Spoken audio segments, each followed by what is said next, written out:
Hello and welcome to this webinar. My name is Nick Rossman. I'm a Senior Manager for Intelligence Production at FireEye, and specifically our intelligence group, FireEye Eyesight Intelligence. Today I'm here to talk to you a little bit about what we do at FireEye Eyesight Intelligence, Russian threat activity, some threat groups, and the evolving threat landscape that we see for organizations in Europe regarding Russian threats. Before we go into those Russian threats, a little bit about our intelligence group. FireEye Eyesight Intelligence takes a unique approach in the marketplace to obtaining information. We combine several elements together. One is global detections from FireEye devices around the world that are shared with us through the FireEye Dynamic Threat Intelligence System. Global human intelligence collection, a capability we gained when FireEye acquired Eyesight Partners last year. External data collection through sources like VirusTotal and other research methods. Hundreds of consulting engagements every year, including those in Europe, where we're able to learn about how attackers are moving on systems. Also, FireEye has one of the industry's largest malware clearinghouses, and also a global sinkhole system to detect malware activity. We combine all of this information together with our team of about 100 analysts of former government trained individuals from the United States and around the world into a large intelligence database that we have. And we produce end products such as written intelligence products that go to our intelligence portal. We track and monitor threat groups around the world, notify victims of potential breaches, and also help our customers understand the risks that they face. A little bit more about our team. We have more than 100 intelligence analysts and researchers in 18 countries speaking about 30 languages. These aren't just cyber individuals with a lot of technical expertise. We include people like political scientists and economists into our group so that we're able to share a diverse set of skills about cyber threats. In addition, this team provides a proprietary methodology to attribute cyber attacks. We track some forensic artifacts with tremendous detail and rigorously analyze those elements that we've gathered around the world. And it's that edge that we have in attribution that's able to give our clients a better understanding about threat activity. This map shows our combined global expertise, including several teams and personnel in Europe. It's in these 18 countries that we're able to gain local insights about the cyber threats that they face.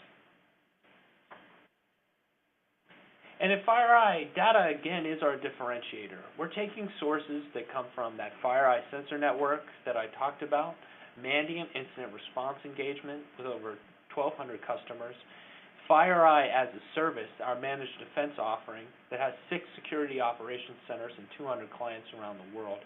And also now, through Eyesight, our deployed global researchers with local knowledge. And putting all of this information together gives us an understanding of the threats that occur, before, during, and after they hit our clients' networks. And we're able to share that information with other customers to prepare them for the threats that they face. But our data and people truly needed our technology. We use a 174 million node mathematical graph database that dynamically models the relationships between all of the information that we get. It's through this system and our expertise that we're able to truly understand cyber threat activity. Now, how does FireEye understand the threat? Generally, we place the threat into about 5 categories. Now, we don't always attribute specific operations to these specific entities, but it's important to sort of see what the objective of these different groups are. Some threat actors, though, fall in multiple categories. These are access and propagation, data theft for economic or political advantage, financial gain, defamation and hacktivism, or network attack activity that attempts to go after critical infrastructure. And as we talk about today about Russia, we see Russian threats really move across this entire spectrum as they start to deploy their capabilities against organizations around the world and in Europe. Many times an actor's motivation is the truly distinguishing characteristic, but it's key to understand those motivations, which gives us insight into which companies and specific networks are most at risk from that actor.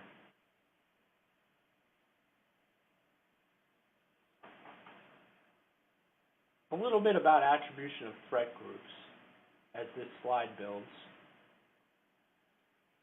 Attribution is a vital part of cyber threat intelligence and understanding the threat actors a company faces. It's vital to understand who your adversaries are, be able to categorize them and understand the risks that they pose.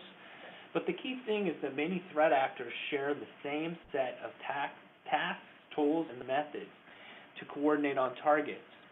While the Russians are a bit of a group that distinguishes among the threat actors and how the tactics and tools that they use, we see other countries, such as China, use methods and malware that's very similarly related.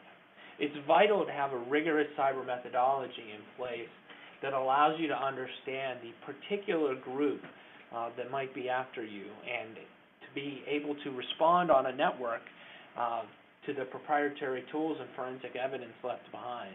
So rather than just saying we saw a Chinese threat group or a Russian threat group, it's vital to attribute to a specific operational entity, such as APT-28 in the Russian case, which I'll talk about in a little bit, so that you're able to respond on the network to this particular tactics that APT-28 is typical to use, or the procedures that they have developed in the past and where we see them going with their particular tactics.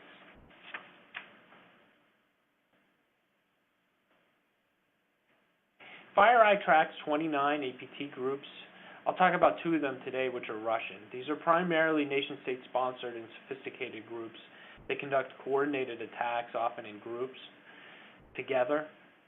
We track 8 financially motivated threat groups. These are enterprise-level cyber criminals who have an expertise and capability that is close to nation-states. These are criminal groups that not just host a forum out there on the web, but aggressively go after financial information that they attempt to monetize.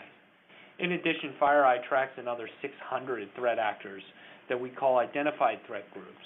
They have similar malware and activity to APT groups, but we're still working to better understand them and apply our rigorous attribution methodology so that we're able to understand what nation they might be associated with, what type of cyber criminal group they might be linked to.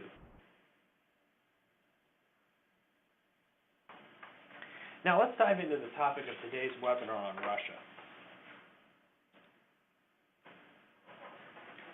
In a short overview, the Russians are particularly motivated in cyber espionage and cyberspace.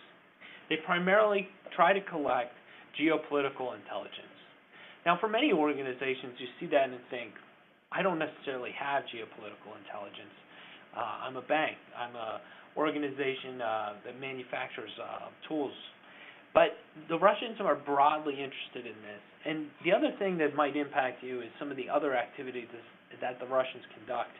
This includes economic espionage, attempting to gain insights, particularly in aerospace and defense, that they can integrate into their own weapon systems or learn about potential enemies' systems. Disinformation campaigns as well that support Russian military operations, but also targeting groups inside and outside of Russia that they view as potential destabilizers. FireEye tracks several advanced threat groups. I've talked a little bit about APT-28, APT-29. Also, I'll talk today about the Sandworm team, a group that goes after critical infrastructure, and Turtle team, another group that we see as distinct from these others. The key operational aspects to keep in mind when it comes to Russia is that they integrate cyber operations into their military affairs. I'll talk a little bit about what they're doing in Ukraine to do that, but oftentimes this activity can have spillover effects into other countries because the disinformation that they're attempting to sow on elements like social media or even in the comment pages of major newspapers. We believe that the Russians use some cyber criminal infrastructure into their operations. This might be criminals who have a command and control node or develop malware. And while we don't have, I won't be able to talk about today about the specific evidence behind that, we think the Russians are unique in using that criminal infrastructure. And finally, the Russians use hacktivism as a cover for false flag operations, being able to attribute activity that they themselves conducted to some other group or country. Really, if you're interested about learning more, you can see the attachments and links on the right-hand on your screen. The content of today's webinar comes from these three reports: Hammer Toss, Pinpointing Targets and Exploiting Web Analytics, to snare victims, APT 28, the Witch-Coven report, as well as our report on APT 28, cyber espionage activity. All of these are available to download here or on FireEye's website. The other resource we have is at our intelligence portal that's available to customers around the world. Let's dive into a little bit more into Russia threat actors. They present a diverse set of capabilities. Some of these groups in the Russian activity we see, they care little about being detected. In fact, showing themselves and being known as a part of the game that they play to demonstrate to countries and organizations that they were there. At the same time, we see other extremely cautious groups within Russia. They integrate 0 days into their operations, and they may be highly sophisticated, very stealthy on a network, but when discovered can be extremely aggressive in attempting to conduct countermeasures against the individuals hired to or on a network to remediate them. And the Russians use a variety of ways to enter into networks. We'll talk a little bit about some of these today, but they include highly tailored spear phishes to strategic web compromises or watering hole attacks. Now, what industries have we seen them attack? Well, this list to the right shows a little bit about those that we've seen around the world, including Europe.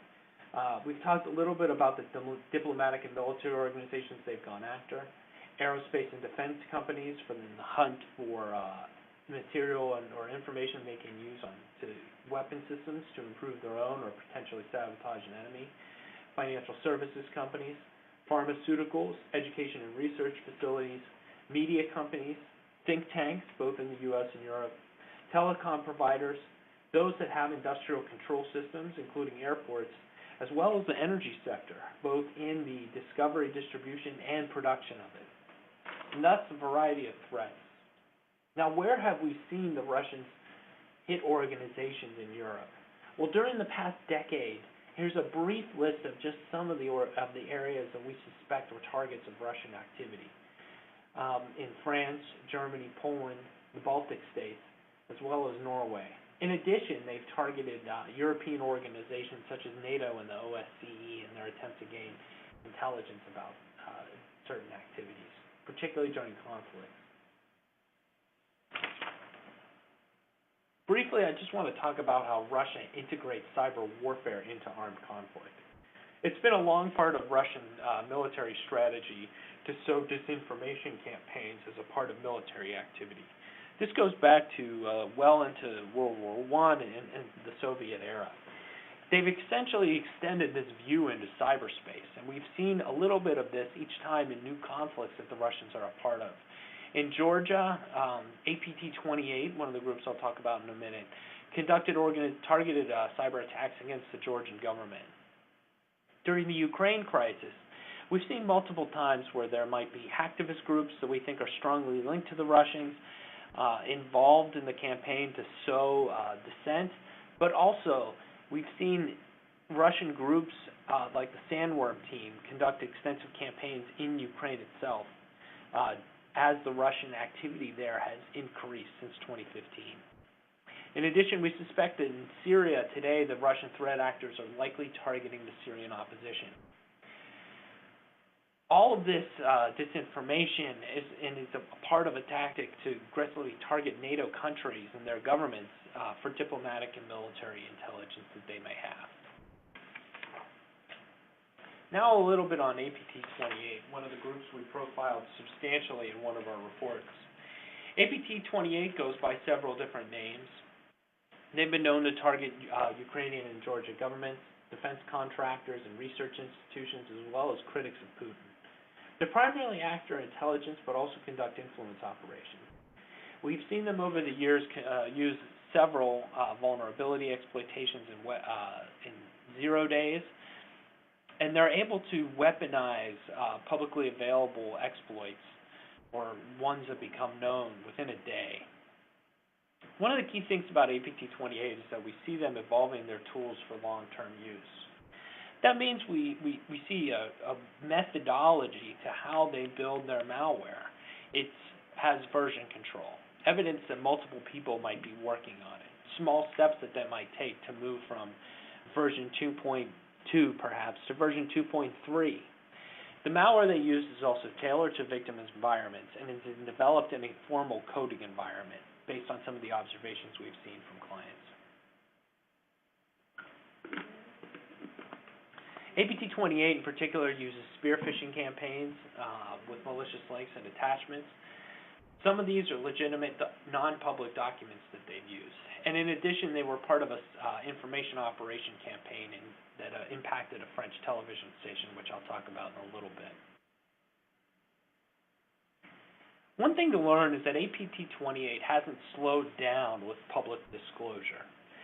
This chart briefly shows some of the public reports that were available from October 2014 to October 2015.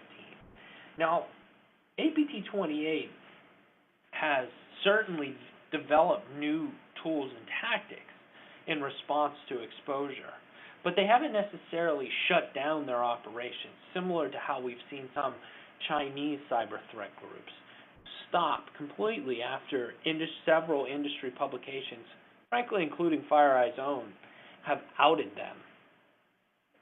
What APT-28 has done is pivoted and tweaked their tools slightly, essentially playing a cat and mouse game with the cybersecurity companies and networks that they're attempting to go after. So it's important to note that with this particular group, public disclosure hasn't necessarily halted their operations. 28's malware is definitely indicative of flexibility, allowing them to use multiple platforms and attacking different clients. They've systematically evolved that malware since 2007 and developed a robust and capable toolset over the course of a decade. We don't think 28 is likely to abandon their tools in the future, as we've talked about with the release of information about them occurring.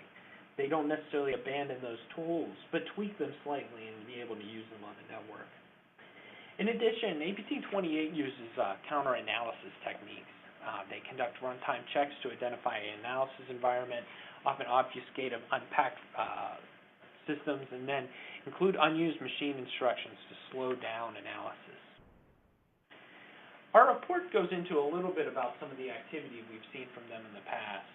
28 has gone after the Georgian government during Russia's conflict there to target officials working in the ministries of foreign affairs and defense. In addition, we've seen them go after several Eastern European governments and security organizations, likely to provide the Russian government with access to intelligence about what is going on in response to Russian activity in Georgia at the time. And they've attacked security organizations, particularly NATO and the OSCE, which the Russian government has traditionally viewed as existential threats to Russia. We see this activity against NATO and OSCE, as well as other European governments and organizations, pick up during periods of intense conflict or even diplomatic strife with the Russian government. Now on to APT-29. We profiled some of APT-29 in our report on HammerToss, a malware that I'll talk about shortly. 29 is known as several different groups, including Cozy Bear. They've known to target U.S. and European policymakers, also other organizations in Europe. Their primary objective is to obtain intelligence. APT-29 is probably the most sophisticated and specialized threat group FireEye has observed around the world. Those include the persistent Chinese threat groups that we see. They appear to be extremely well-resourced because they're able to maintain an extensive and innovative group of command and control nodes that likely require a lot of man-hours to maintain. 29, unlike 28, or distinguishing it slightly from 28, is their emphasis on stealth and going into a network and staying undetected for a long period.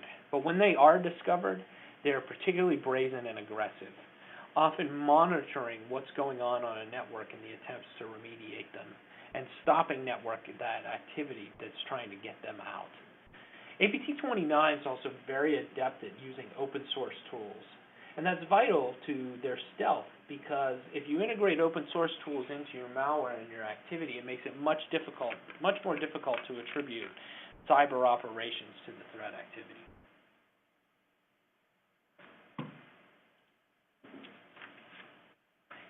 A little bit about hammer toss and why it sort of typifies why APT-28 is one of the most unique groups that we track.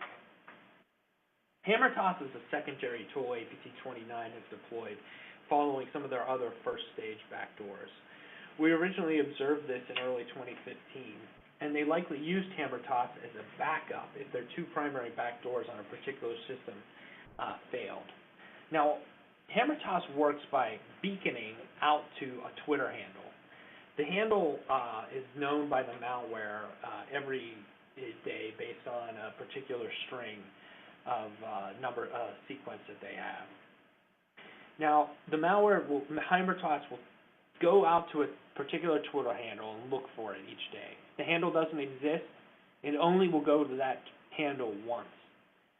If someone in APT-29 wants to communicate with the malware, they'll create that Twitter handle for that day, and the tweet will contain information about where to go to collect the command and control infrastructure. Essentially, a URL sending them to another spot, as well as partial encryption keys to decrypt instructions that they'll get later on. Hammer toss then goes to a website, GitHub, that's used to manage code. And on GitHub, it'll download an image to the cache of the individual's computer. And in that image is a steganographic information. It's in code embedded in the image that gives the hammer toss instructions. Hammer toss will then use that key that I talked about earlier from stage 2 in the tweet to decrypt the commands. What we've then seen afterwards is that hammer toss is able to act on a network, decrypt those commands, and one of the things they have done is upload command and control results to a cloud storage system. Now, this is particularly innovative. They're using open source tools and tactics in a very stealthy way, only communicating intermittently with the system. You know, it's difficult to track just one tweet going out per day from a system, or seeking to block Twitter entirely. So they're combining all of these open source tools that we take advantage of for our business and community life every day, Twitter, GitHub, cloud storage sites, so that they're able to maintain access to a network. Next team I'll profile is the Sandworm team. We've seen them particularly in in the Ukrainian conflict, but their malware, Black Energy 3, has proliferated in other elements of the industrial control system community.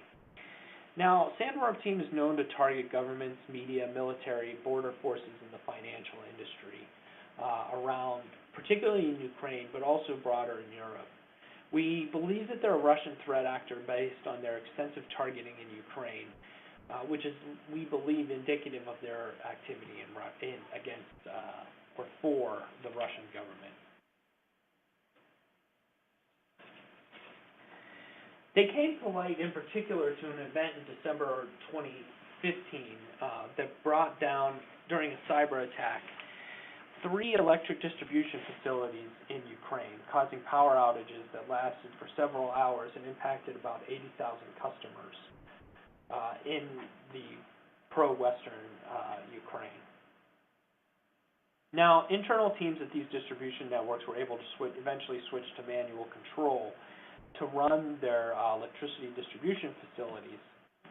But they had several issues in doing so. One, they were very ill prepared for this incident, and their network was poorly prepared to do that. But also, the malware that Sandworm used included a wiper that wiped clean several of the computer systems that were used to manage the distribution facilities. In addition, Sandworm team was able to flood the utilities call centers with a telephony denial of service attack.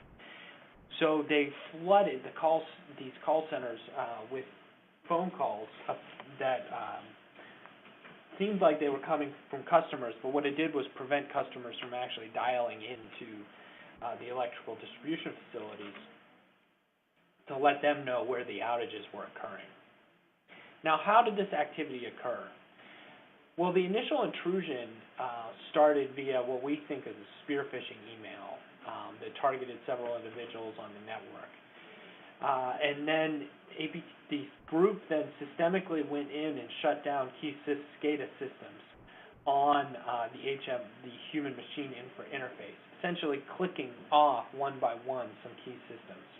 They were able to do this through an innovative malware called Black Energy 3 that's been around for several years and first appeared in the cybercriminal community. But Black Energy 3 is essentially a remote access Trojan. And it was through that they were able to begin to trigger the shutdown of the facilities. From what we understand at the instance, the individuals opened a malicious Microsoft Excel document as a part of the spear phish, and they hit about 9 computers on the site. Now, Black Energy is a remote access Trojan that we've seen start in the cyber criminal community, but we believe the Sandworm team has upgraded it over time to be able to target ICS systems in particular. The next group I'll talk about briefly is Turla team. Turla is a suspected Russian threat actor that's been around since at least 2007 to 2008. They've been extremely difficult to track, and FireEye tracks them as 6 separate groups of activity.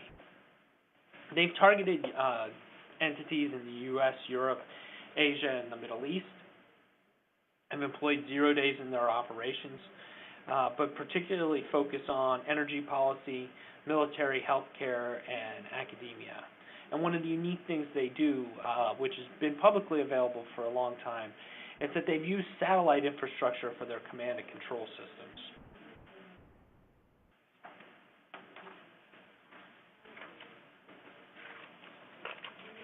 Now, Turla often moves quickly, and in one example, the speed at which Turla performed reconnaissance and moved laterally rendered detections completely ineffective. Within hours of initial compromise, the group dumped credentials, moved laterally on a network, and installed espionage software that we call Ouroboros on several systems.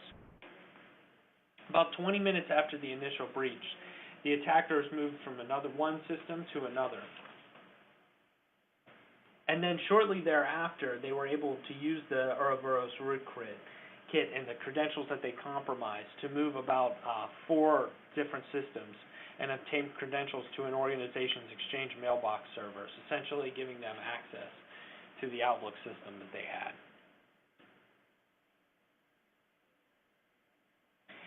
Turla uses satellite links to obscure some of their command and control messages, as they've done in the past. They're essentially able to anonymize their activity by spoofing packets to hijack satellite internet download links to deliver command and control methods. And while this methodology is less dependable than using VPNs or hijacked machines on the internet, it allows for substantial autonomy for Turla to be able to relay instructions to networks, even those that are air-gapped, which we've seen them conduct in the past. Finally, some of the activity that I'll discuss is about Witchcoven, one of the other reports that we have. Witchcoven was based, we believe, on Russian nation-state sponsored cyber actors using a large-scale reconnaissance effort that includes strategic web compromises to amass information about individuals on the internet. Now, what would happen is that website visitors would go to a particular set of sites, some of which we see repeatedly impacted. These might be an African embassy, Middle Eastern embassies, news sites, churches in the United States, party planning service in Europe. But when an individual went to the site, the group behind Witchcoven was able to learn a little bit about them.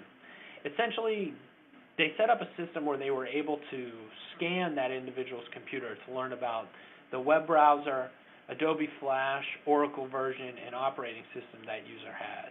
All potentially valuable information if you were looking to send a spearfish and then attach malware to go after an organization. So the process starts by a person browsing one of over 100 websites on the web, and it's there that the threat actors have placed strategic web compromise, a little bit of malicious code that looks like a Google URL that is actually sending that individual's computer, unbeknownst to them, to a legitimate website that is also compromised. That website contains the Witchcoven script that's able to learn about them. And that Witchcoven script profiles their computer and also places what we would call a super cookie on it, or an ever cookie. And this ever cookie is a persistent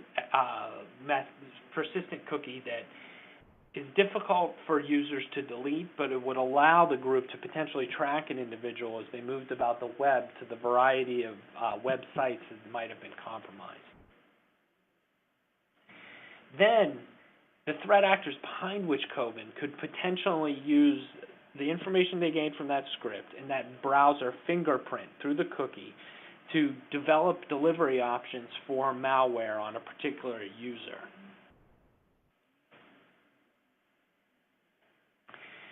The locations where we've seen these websites, about half of them were in the United States, but a third were in the U.S., but half of the websites that we saw infected were in Europe.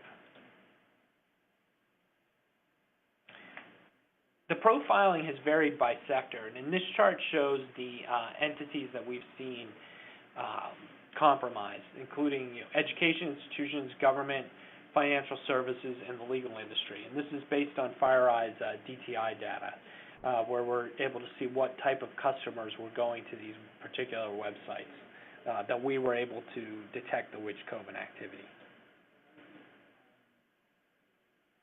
Now, who would they be going after? Again, with Russia, it's U.S. and European diplomats, but we believe that there might have been other targets.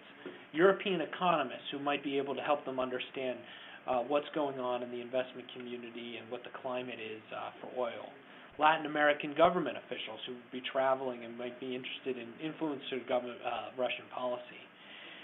Energy issues, particularly on climate change research and global policy, but also individuals with an organization with a nexus to Eastern Europe, Ukraine, and Georgia, what the Russians have been interested in the past.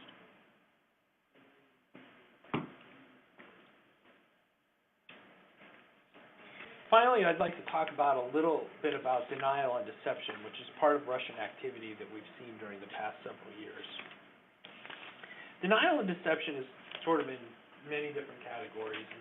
There's generally four. It could be a country acting through proxies, such as posing as hacktivists, conducting overt and covert operations to simultaneously distract a target and divert its resources to another attack or opportunity, designing tools so that it appears to belong to another threat actor, but also blending operations into more generic threat activity.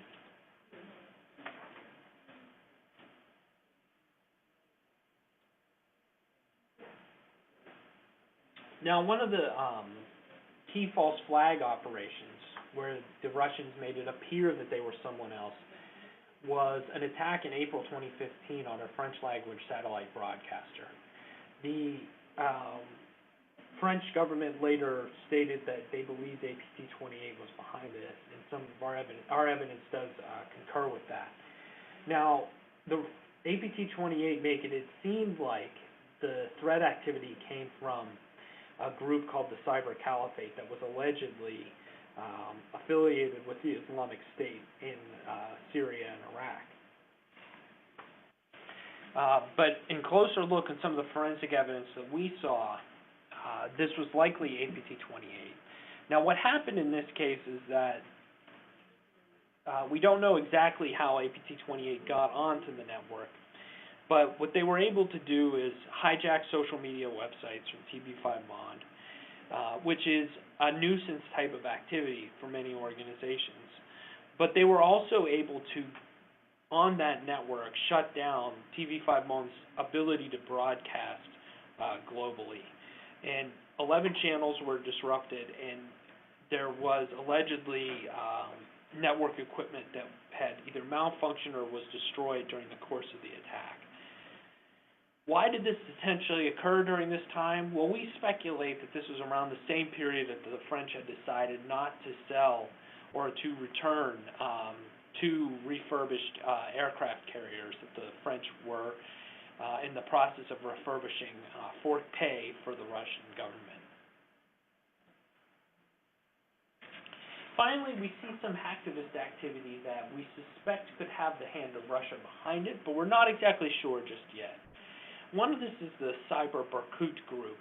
They emerged after the 2014 Ukrainian revolution, and they seem to attempt to sway public opinion against the Ukrainian government and to have a pro-Russian hacktivist bent. Berkut is a reference to a Ukrainian special police unit that was supported former Ukrainian President Yanukovych. Now, some of the things that the Berkut has conducted are denial of service attacks on government websites, defacement, release of sensitive documents. But we think that this pro-Russian tact that they have may be a cover for some support that the Russian government could be providing them because of the motivations of the group in undermining the Ukrainian government and Russia's attempts to do the same. Now, where do we see this evolving threat? Well, particularly for European organizations, it crosses both the public and private sectors. One of the first things to remember is that while the Russians are particularly interested in geopolitical intelligence, some of their operations have collateral damage. We saw from the case with TV5Mod.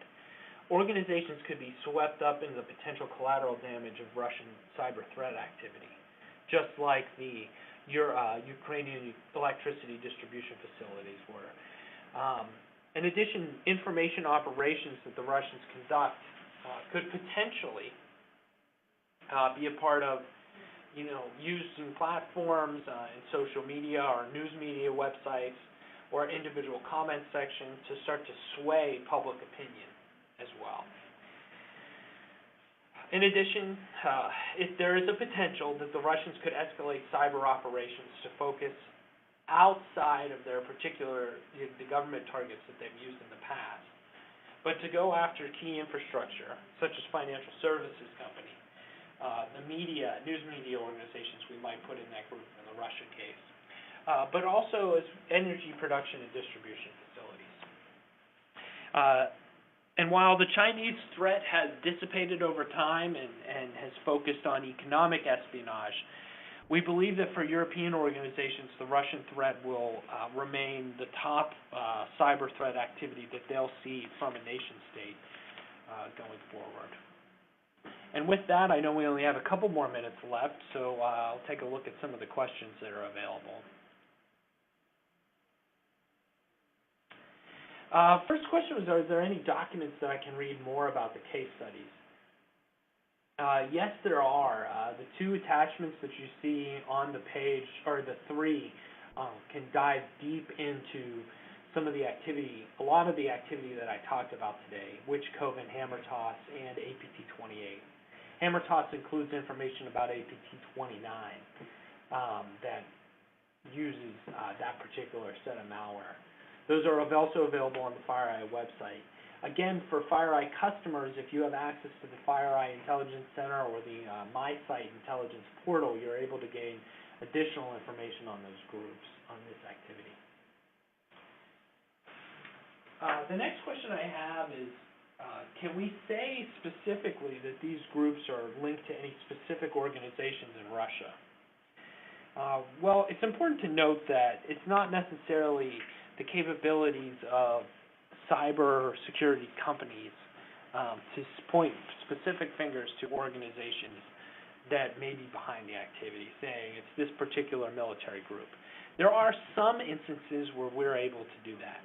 We were able to with the APT-1 report, which we released several years ago. And we're able to detail the links that we thought a particular Chinese unit was behind it.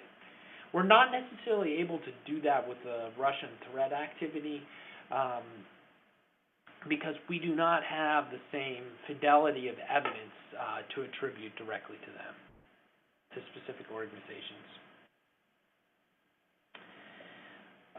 We had another question about what role have you seen NATO's CCDOE in Tallinn play in terms of defense and best practices.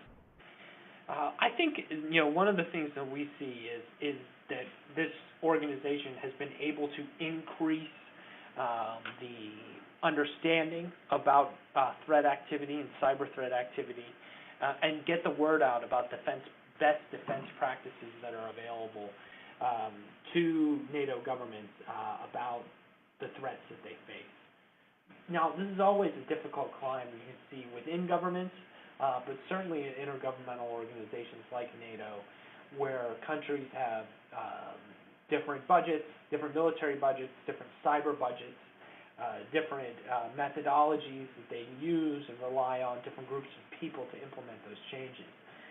But what we've seen the Cooperative Cyber Defense Center of Excellence do is truly begin to raise the bar within Europe about what's available and the resources that they have for organizations.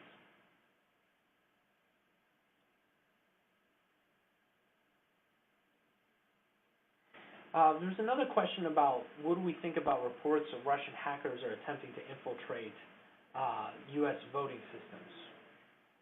It's important to, I can't speak directly to the Russians targeting U.S. voting systems in particular.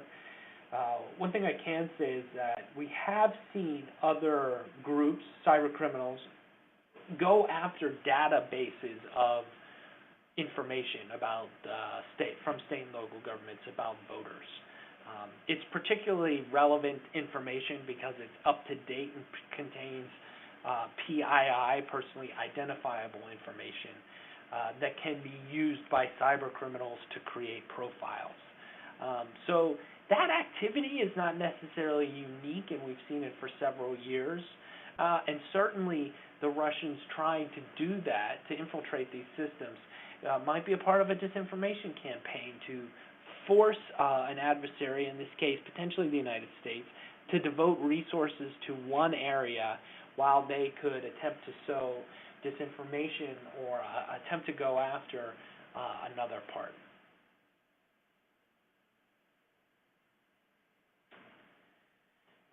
Another question was, do you see cyber threat intelligence vendors being effective against Russian threat actors? I have to say I do have a bias here, and I very much do see cyber threat intelligence as one of the key things.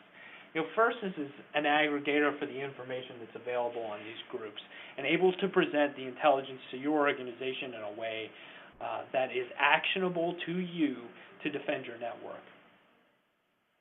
The second is to understand how you can be prepared for these potential attacks. Knowing the malware and knowing the activity that might be in place with a Russian threat group to do this allows you to better your defenses. And the next part is to be able to understand where the risks are to your organization. And it may not be that the Russian threat activity is that top level. If you're a financial services company, a large one in particular, you're facing cyber criminals that are more likely to be a more difficult and pernicious and daily threat to your activity than Russian organizations. And you need to be able to make that assessment based on information about, make a risk assessment based on cyber threat intelligence to be able to understand where you need to devote your resources. And that goes for the CISO and thinking about how to defend the network, but also to the highest level of a board, saying, where do we really need to devote our resources? Who are the threats that are capable of impacting our organization and our abilities to execute our mission?